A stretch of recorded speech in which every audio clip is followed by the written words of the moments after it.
তাহলে মা কি বুঝলাম? কলি ভালো, ওই জন্য বলছি কলিযুগ ধন্য। তাহলে কলি যদি ভালো হলো, তাহলে কিসের জন্য বাবা বাবা ভোলানাথ শিব হলো না? কারণ তো আছে। এই কারণের কথা যেতে গেলে বাবা আমাদের একটু জানতে হবে মহাভারত। এই মহাভারতে গেলে খবরটা আমরা পাবো কিসের জন্য আজকের বাবা কলিযুগে শিব নয়। মহাভারতে যুধিষ্ঠির মহারাজ করলো রাজস্ব যজ্ঞ, আর ওই যজ্ঞে ভগবান কৃষ্ণ দাঁড়িয়ে থেকে বাবা দায়িত্ব পালন করেছিল কে কোন কাজগুলো করবে। ধরুন আমার এই কমিটি দাদা ভাইরা কীর্তনটা করাচ্ছেন, ভক্ত সেবা, অনেক কিছু কর্ম আছে এই যজ্ঞের মাঝে। একা একার দ্বারা কি সম্ভব? কি বাবা সম্ভব হবে? হবে না তো। আপনারা প্রশ্ন করতেই পারেন মৌমিতা কেন ব্যক্তিগত কীর্তন হয়? বলে না ভাই, ব্যক্তিগত কীর্তন হয় অর্থ একজন দেয়, কিন্তু শ্রম অনেককে দিতে হবে। বন্ধু বান্ধব আত্মীয় পরিজন নিমন্ত্রণ করতে হবে না, তবে তো একটা যজ্ঞ হবে। তা যুধিষ্ঠির যজ্ঞে ভগবান কৃষ্ণ সবাইকে দায়িত্ব দিচ্ছেন, আর যুধিষ্ঠির মহারাজ বলল কৃষ্ণ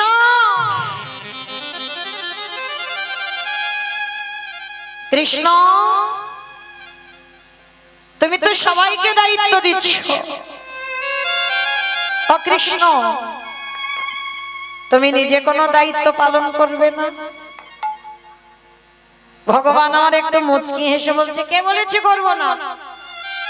আমি সবাইকে একটা করে কাজ দিয়েছি, আর জানো আমি আমার জন্য আলাদা করে দুটো দায়িত্ব রেখে দিয়েছি। সে কি? সবাই একটা করে কাজ করবে, আর কৃষ্ণ তুমি নিজে করবে দুটো কাজ। কি কি কাজ করবে কৃষ্ণ? বলে জানো দাদা, এই যজ্ঞে যত বৈষ্ণব, যত ব্রাহ্মণ, যত ভক্ত আসবে, আমার কৃষ্ণ দয়াময় নিজের হাতে তাদের চরণ যুগল ধৌত করে, নিজের হাতে চরণ যুগল ধৌত করে তাদের চরণ ধৌত করার দায়িত্বটা পালন করবে। চমকে উঠেছে আমার ভগবানের কথা শ্রবণ করে। অসম্ভব কৃষ্ণ, এটা তুই কি বলছিস? কে কোথাকার জাত, কে নিচু জাত, কে উঁচু জাত, জাতির ঠিক থাকবে না, আর যারা যারা আসবে তুই সবার পা ধরবি, ছোট বড় বিচার করবি না? ভগবান আমার মৃদু হেসে বলছে না দাদা, আমার কোনো কালেই জাতের বিচার ছিল না। যদি থাকতো সেই সবরী মা চন্ডালিনীকে কৃপা করতে পারতাম।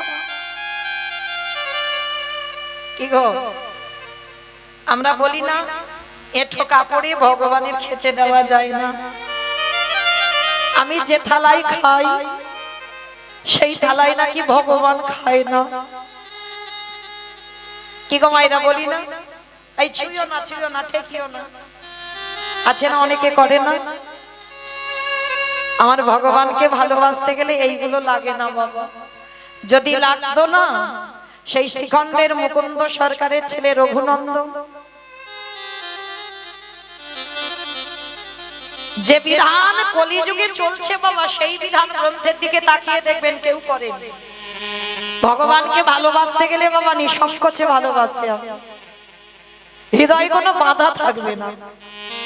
রঘুনন্দন কি করেছিল গো? ভগবান রঘুনন্দনের বাবা মুকুন্দ সরকার কত মন্ত্র বলে খেতে দিত, আর রঘুনন্দন ছোট তো মন্ত্রই জানে না। বাবা চিকিৎসায় গেছে, ছেলেকে বলেছে রঘুনাথ একটা কাজ কর বাবা, আজকের একটু ভোগটা লাগিয়ে দিস। ছেলে বলছে বাবা আমি তো মন্ত্র জানি না।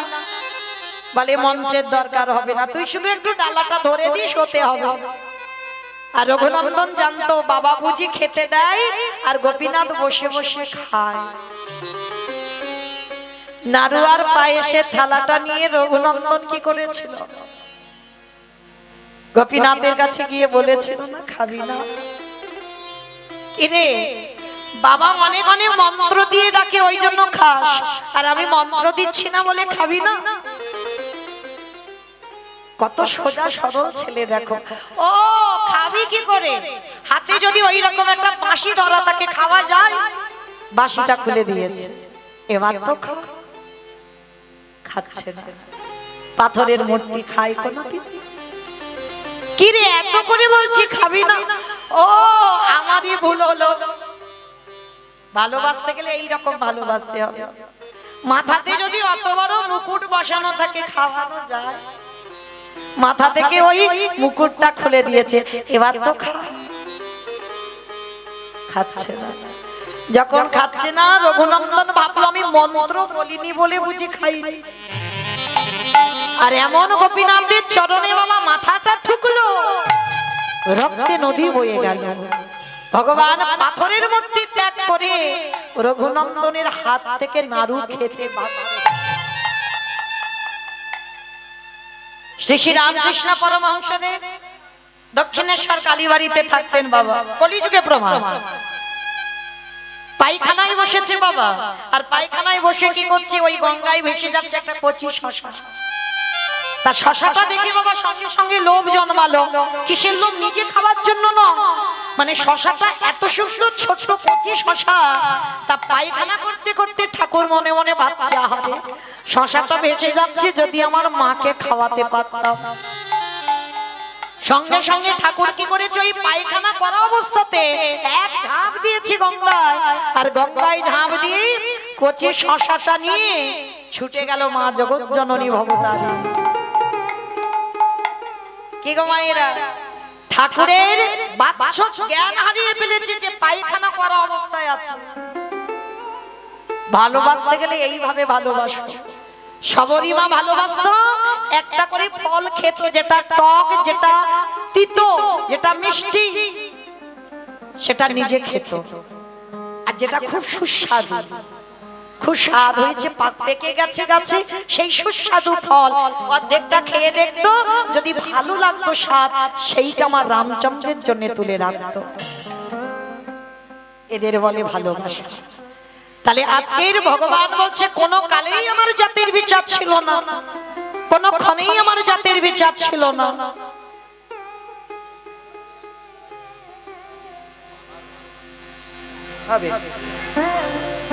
তা যেই না বাবা ভগবান কৃষ্ণ আজ রাজস্বই যজ্ঞে পা ধোয়ার দায়িত্বটা নিচ্ছে। কেন? যত যত ভক্ত আসবে তাদেরকে শিক্ষা দেওয়ার জন্য। কি শিক্ষা বাবা? নিজে আচরি ধর্মজীবের শেখায়, নিজে না করলে ধর্মজীবকে শেখানো না যায়। ভগবান নিজের কর্ম করে জগৎকে শেখাচ্ছে। তোদের ঘরেও যদি সাধুগুরু বৈষ্ণব যায়, আগে বাবা পা ধোবার ব্যবস্থাটা করিস। শুধু ভগবান পা ধোবালো না, আরো একটা কাজ করেছিল। কি কাজ? যত যত ভক্ত প্রসাদ পেয়েছে, ওই এঠো পাতাগুলো কৃষ্ণ নর্দমায় ফেলেছে। সে তো নর্দমায় ফেললো না, ওই এঠো পাতাতে যতগুলো এঠো লেগেছিল, কৃষ্ণ দয়াময় ওই এঠোগুলো নিয়ে আজকে সারা গায়ে মাখছে। যুধিষ্ঠির মহারাজ দেখে বলল, কৃষ্ণ এটা কি করছো? ওদের পা ধোয়াচ্ছ, মেনে নেওয়া যায়। ওদের এঠো পাতাগুলো পরিষ্কার করছো, মেনে নেওয়া যায়। ওদের এঠোগুলো গায়ে মাখছো কেন? ভগবান মৃদু হেসে বললেন, দাদা গো, এ যে হলো আমার কর্ম, এই জগৎ সংসার মাঝি সবাই পাপ করে, সবার বিচার আমি করি। কিন্তু জানো দাদা, সবাই তো পাপী, আরে আমি হলাম মহা পাপী। এই জগতে সবার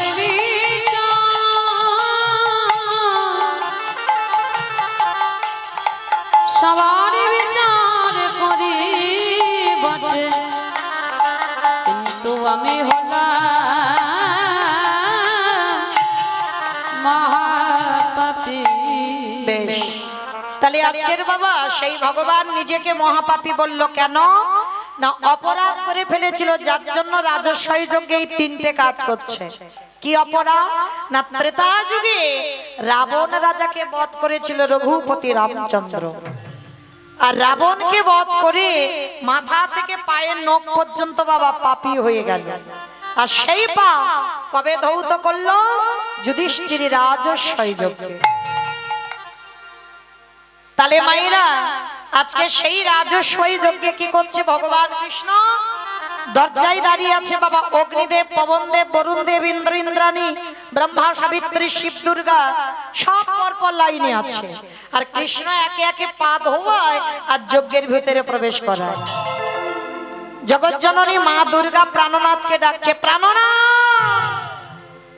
ও প্রাণনাথ। যেই না প্রাণনাথ বলে ডেকেছে, বাবা ভোলানাথ তো চমকে উঠেছে। কি ব্যাপার পারু, আমায় হঠাৎ ডাকলে বড়? বলে চলো এবার আমাদের পা ধোবাবে, পা দুটো ধৌত করে নি। বলে পার্বতী তোমার মাথা ঠিক আছে তো? কৃষ্ণ পা ধোবাবে আর আমার মতো পাপী পা দুটো বাড়িয়ে দেব? তোমার যদি ধোয়ার ইচ্ছা হয় তো তুমি লাইনে দাঁড়াও। এইবার ভগবান কি করেছে? যেই না যজ্ঞের দরজায় আছে আর বাবা ভোলানাথ পার্বতীকে দাঁড় করিয়ে রেখে বাবা প্যান্ডেলের বাইরে চলে গেছে। আর আড়ালে গিয়ে বাবা ভোলানাথ কি করেছে জানো? একটা কুকুর হয়ে গেছে। আর কুকুর হয়ে মনে মনে ভাবলো কি করে কৃষ্ণের চোখে ধুলো দেব। আর ওই কৃষ্ণের পায়ের তলাতে একটু ফাঁকা মতো দেখেছে। বাবা ভোলানাথ কুকুর রূপটা ধারণ করি সবে মাত্র পায়ের তলা দিয়ে মাথাটাকে, আর যেই না মাথাটা দিয়েছে ভগবান ওই হাঁটু দুটো নিয়ে কুকুরের কানের কাছে। এইবার দেখ কেমন লাগে। আর যেই না কানে চেপে ধরেছে, কুকুর কি করবে? কেউ কেউ করবে না, বারবার বলছে কৃষ্ণ ছেড়ে দে, কৃষ্ণ ছেড়ে দে, কৃষ্ণ ছেড়ে। বলে ছাড়বো বলে ধরি নাই। হে বৈষ্ণব গোসাই, ও হে বৈষ্ণব গোসাই, তোমার মতো বৈষ্ণবের চরণ ধোয়ালে বুঝি কম হতো? দুটো চরণ ধোয়ালে কম হতো, ওই জন্য আমার জন্য এক্সট্রা দুটো জুড়ে দিয়েছ। আমাইরা শিব ঠাকুরের কটা পা? দুটো পা। আর কুকুরের কটা পা? চারটে পা। ভগবান বলছে হে বৈষ্ণব, রাবণকে বধ করে যে পাপ করেছে তোমার মতো বৈষ্ণবের দুটো পা ধোয়ালে কম হতো, ওই জন্য তুমি কৃপা করে আমার জন্য আরো এক্সট্রা দুটো জুড়েছ। এবারে দাহু দাও ছোট বলে ও হে আমার বৈষ্ণব আস্তে। এইবার ভগবান কি করেছে? মোটা দড়ি নিয়ে কুকুরটাকে আষ্টে পিষ্টে বেঁধেছে। আর বেঁধে বাবা সবার পা ঘটিতে করে ধোয়াচ্ছে।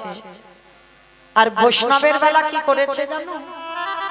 অমাইরা চরণ ধরি আমি একটা কথা বলে যাই, সব জায়গায় অপরাধ করে ফেলো, একটা জায়গায় যদি অপরাধ করে ফেলো এ জীবনে কেন কোটি কোটি জন্মে তোমার ভগবান ক্ষমা করবে না।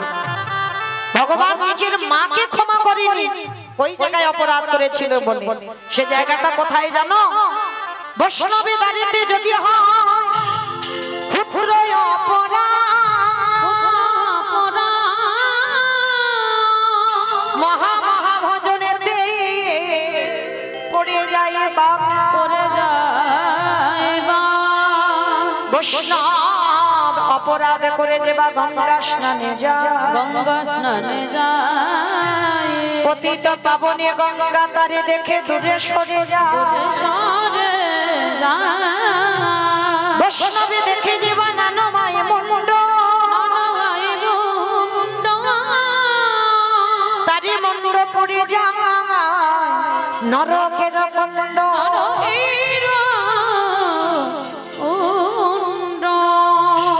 সব জায়গায় অপরাধ করে ফেলো কিন্তু বৈষ্ণব চরণে নয়। আজকে পরম বৈষ্ণব বাবা ভোলানাথের চরণ দুটো কোথায় রেখেছে দেখো আমার ভগবান কৃষ্ণ।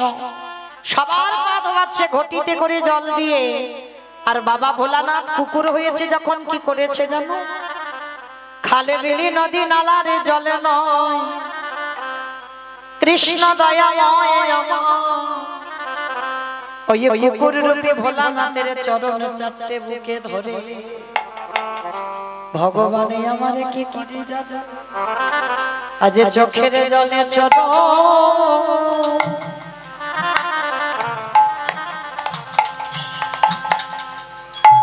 চরণ ধবা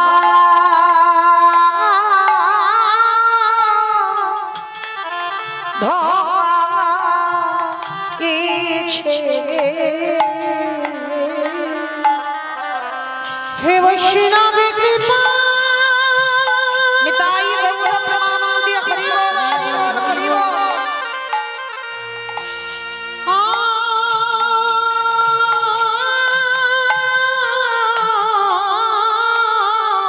বাবা বাবা হে বৈষ্ণবী কৃপা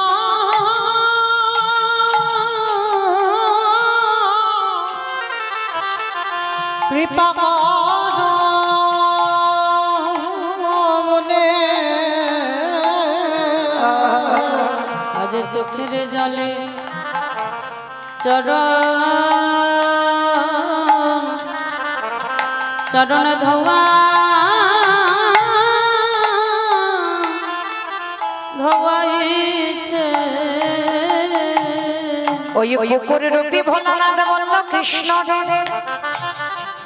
এই যে রাজস্বই যজ্ঞে তোর চোখের জল আমার চরণে পড়ল আমি কথা দিলাম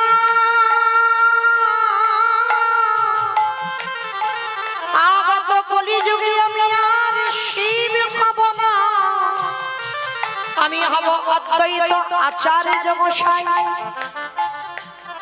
এই যে তোর চোখের জল আমার চরণে পড়ে আমি ঋণী হলাম তবে তুই সেদিন আর কৃষ্ণ হবি না তুই হবি আমার নদী আর নিমাই ছাড়া তুই হবি আমার নদী আর নিমাই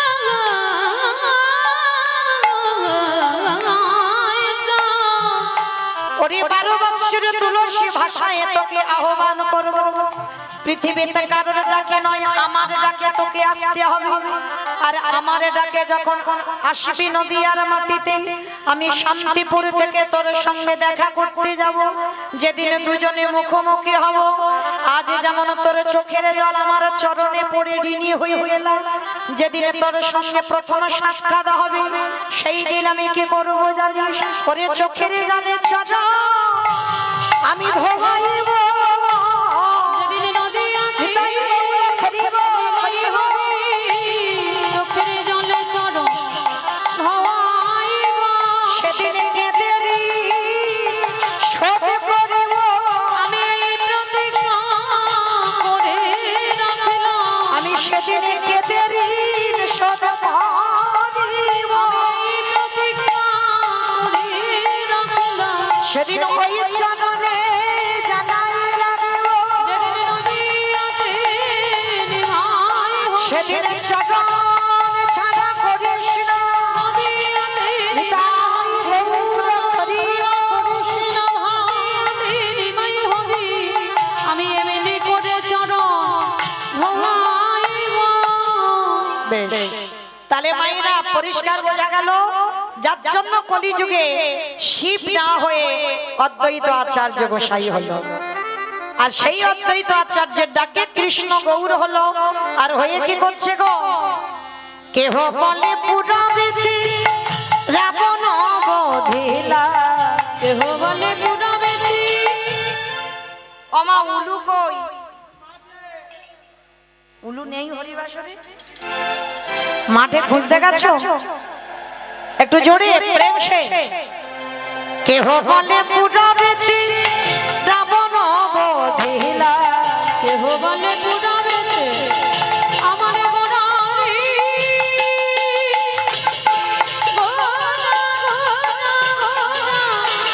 গোড়ারি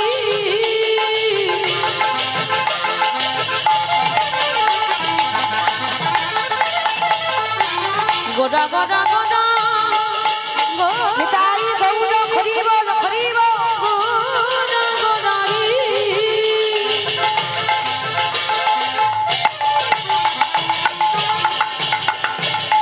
ওই নদী আর চাঁদ গোড়া আমার তানে গোড়া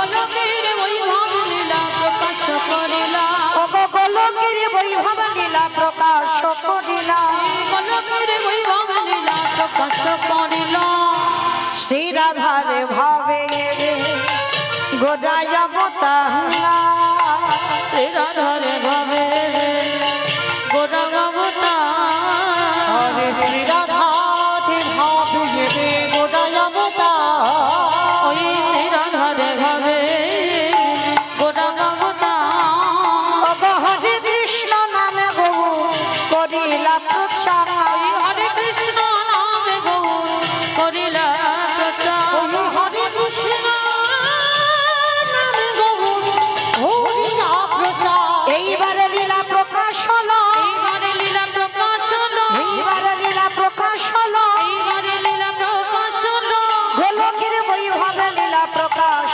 করিলা এই গোলকের বৈভব লীলা প্রকাশ করিলা ওই গোলকের বৈভব লীলা প্রকাশ করিলা বাসুদেব ঘোষে কহে করি জোড়হা করি জোড়হা ওগো যে গো সেই কৃষ্ণ সেই তো জগন্নাথ সেই তো জগন্নাথ আহা বাসুদেব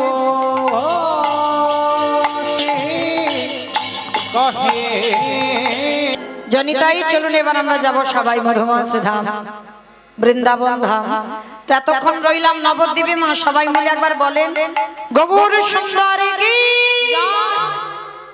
ধ্বনিটা হলো কি এটা জয় বললাম ধ্বনিটা হলো কি এটা নাকি জয় এটা জয় নয় আমার এখন উলু দিতে হবে না এখন জয় দিতে হবে এত জোরে জয় দাও কত দূর যাবে জানো হাসনাবাদ চলে যাবে আমার হাসনাবাদ ব্রিজ যাবে যাবে না বেশ কই দেখি একবার হাত দুটো আমার সঙ্গে তোলো দেখি আমার নিতাই চাঁদ গৌর চাঁদের মতো সবাই একবার সবাই দিকে একসঙ্গে প্রত্যেকে বলবেন কেমন গৌর সুন্দরী কি নবদ্বীপ ধাম কি সচির নন্দন কি বিষ্ণু প্রিয়া কি নিতাই চাঁদ কি ভক্ত বৃন্দ কি হরিবাসর ধাম কি আপন আপন গুরু চরণ কি নিতাই গৌর প্রেমানন্দে চলো দেখি আমরা সবাই এইবার বৃন্দাবনে যাই আর যেতে গিয়ে বাবা একটা ভজন গাইতে গাইতে যাওয়া হোক কি মাইর একটা ভজন হবে তো কই দেখি একটু উলুধ্বনি তোলো বেশ বৃন্দাবন ধামে আপার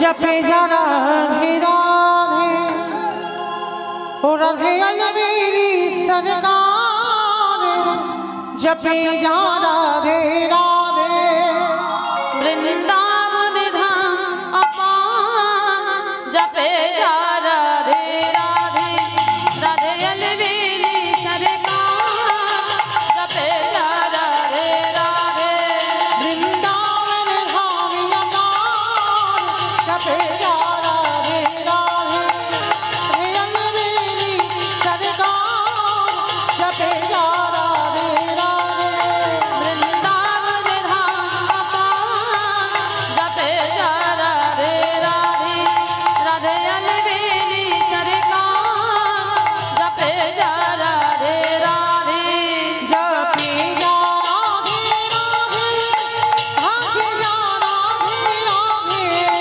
जपे जा राधे राधे भागे जा राधे राधे जपे जा राधे राधे भागे जा राधे राधे আসতে আমাইরা আমি আর আমার সম্প্রদায় যাব আপনারা যাবেন না সবাই যাবেন যারা যারা যাবেন ওই একবার এই কান বলে বলছি মা কালী দিব্যি আর বলবো না এইবারটা শেষ সবাই দেখে একবার হাত দুটো তোলো সবাই একসঙ্গে করে করো তালি দেবেন কেমন तू वृंदावन में आया राधा नाम लगायो वृंदावन में आयो राधा नाम लगायो तू वृंदावन में आया राधा नाम लगायो वृंदावन में आयो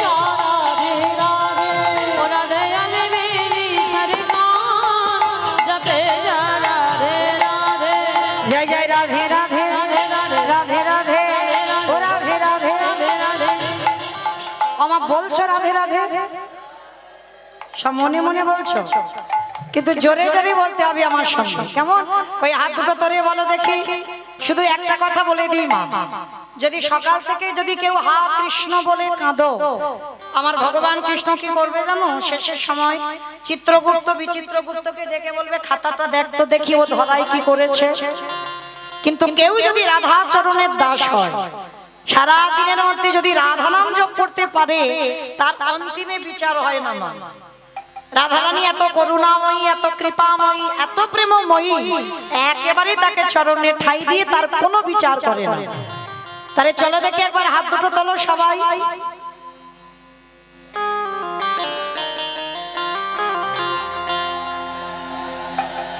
তোলো সবাই আমার সঙ্গে একবার সবাই জোরে জোরে বলবে কেমন জয় জয় রাধে রাধে राधे राधे राधे राधे राधे राधे राधे वृंदावन में गोवर्धन में निधुवन में काले वन में कमल वन में ऊंचा गांव में बरसाना में जोर से बोलो राधे राधे फिर से बोलो राधे वृंदावन में राधे मथुरा में राधे राधे हरिद्वार में राधे प्रेम से बोलो राधे भाव से बोलो राधे जोर से बोलो राधे माँ के बिहारी वृंदावन धामिया पान जपे जा राधे राधे निताई बबुल हरि बोल हरि बोल जपे जा राधे राधे जपे जा राधे राधे ओ जपे जा राधे राधे प्रेम से बोलो राधा रानी की जय वृंदावनेश्वरी की जय ধুর জয় হচ্ছে না আমার এত ভক্ত জয়ের ধ্বনিটা তো কম কেন আচ্ছা তোমাদের এই জায়গাটার নাম জানো কি হাটগাছি গোড়ামারি তাই তো গোড়ামারি আচ্ছা তোমাদের এই গোড়ামারিতে শাশুড়ি বৌমাতে ঝগড়া টগড়া হয় না এইদিকে সন্দেশখালির দিকে বেশি হয় আমি জানি আচ্ছা ওই শাশুড়ি বৌমাতে ঝগড়া হলে যেমন গলাটা বার হয় কই একবার গলার আওয়াজটা বের করে দেখি গলাটা ছেড়ে দেবে কেমন ভাসুর শ্বশুর এলে যেমন লজ্জা শরম থাকে না সেই আওয়াজটা বের করবে সবাই জোরে বলো রাধা রানী কি जय তার মানে ঝগড়া হয় বৃন্দাবনেশ্বরী কি যমুনা মাইয়া কি নন্দ গাঁवों की ऊंचा गाँवों की बरसानों की भक्त वृंदों की हरिवासर धाम की अपन अपन गुरु चरण की कमिटी भाई साहब की हरि नाम यज्ञ की महाप्रसाद की आज के आनंद की निताई गौर प्रेमानंदे বেশ তো চলেন একটা কথা আপনাদের চরণে নিবেদন রাখি হরিনাম সংকীর্তনের আয়োজন করেছেন যারা আমার কমিটি দাদা ভাই বাবা ঠাকুর ভাইরা যারা আছেন আছে বলে কীর্তন করাবো হবে না বাবা এটা কলিযুগ এইটা ভুলে গেলে হবে না দাঁড়িয়ে দাঁড়িয়ে ভিক্ষা করতে হবে আঁচল পেতে ভক্তের সামনে ভিখারির সাজে আগে দাঁড়াতে হবে আর সেই ভিক্ষা করা তন্ডুল দিয়ে ভিক্ষা করা অর্থ দিয়ে যদি গোবিন্দ সেবায় কিঞ্চিত লাগানো হয় তবেই আমার গোবিন্দ প্রসাদ পায় যেহেতু কলিযুগে ভগবান বললেন লজ্জা ঘৃণা ভয় তিন থাকতে গৌর গোবিন্দ নয় তো আপনাদের চরণে আমার কমিটি দাদা ভাইরা যাবেন যার যেমন সামর্থ্য আছে যার যেমন ক্ষমতা মানে কোনো জোর জবরদস্তি চাপিয়ে দেওয়া হচ্ছে না যে যেমন পারবেন আমরা তো ঘরে ঘরে হরি নাম যজ্ঞের আয়োজন করতে পারি না তো যজ্ঞে এসে যদি কিঞ্চিতও দেওয়া যায় যেহেতু সেবা হবে ওখানেও যদি কিছু দেওয়া যায় এটাও বাবা সমাজের লোক না জানো কিন্তু বাবা এটা পারমার্থিক জগতে কিছু পাওয়া হ্যাঁ ভগবানের চোখে তো ফাঁকি দেওয়া যাবে না যদি কিছু অর্থ গোবিন্দ সেবার কাজে লাগে নিঃস্বার্থভাবে নিঃসংকোচে গোবিন্দ সেবার জন্য একটু দান করবেন আমার কমিটি দাদারা বাবারা যাবেন প্রত্যেকে দেবেন কেমন কারণ এই যে কীর্তন শুনছেন হ্যাঁ শুনতে গেলে বাবা একটু দক্ষিণা দিতে হয় সেই হিসাবে দক্ষিণা স্বরূপে কিছু পেতে গেলে কিছু দিতে হয়, দক্ষিণা স্বরূপ অন্তত কিছু দান করবেন, ওদের ভিক্ষা না চলে। আর আরেকটা শুধু আমার একটা কথা বলার আছে, যারা যারা দেবেন যেন ওই ঝনঝন আওয়াজটা না হয়। নিশ্চয়ই বুঝেছেন? চেষ্টা করো, চেষ্টা করতে বলেছি, আমি চাপিয়ে দিইনি, কারণ ঝনঝন আওয়াজ হলে কীর্তন হচ্ছে তো একটু ব্যাঘাত হবে, ওই জন্য ওই আওয়াজটা যেন না হয় সেইভাবে একটু দান করবেন, কেমন? আমার কমিটি দাদাদের বলবো, অনুরোধ করব, আপনারা ভিক্ষা ঝোলা নিয়ে আমার ভক্তিমতী মায়েদের চরণে আপনারা যান, ভিক্ষা করে আসেন। নিতাই গৌর প্রেমানন্দে হরি বল। চলেন আজকে আমরা পৌঁছালাম সেবা। বেশ, আর একটা আমার কমিটি দাদাদের হয়ে আর একটা ঘোষণা, আর একটা নিবেদন। কীর্তন সমাপ্তে আপনাদের জন্য আমার দাদা ভাইরা ভিক্ষা করে হলেও সেবার ব্যবস্থা রেখেছেন, এটা বড় উত্তম। এই যে কীর্তন সমাপ্তে সেবা, সেবাই পরম ধর্ম, তো যাই হোক, সেবার ব্যবস্থা যেহেতু রেখেছেন, প্রত্যেকে শুনতে যখন বসেছেন প্রসাদ পেয়ে তারপরে আপনারা গৃহে গমন করবেন।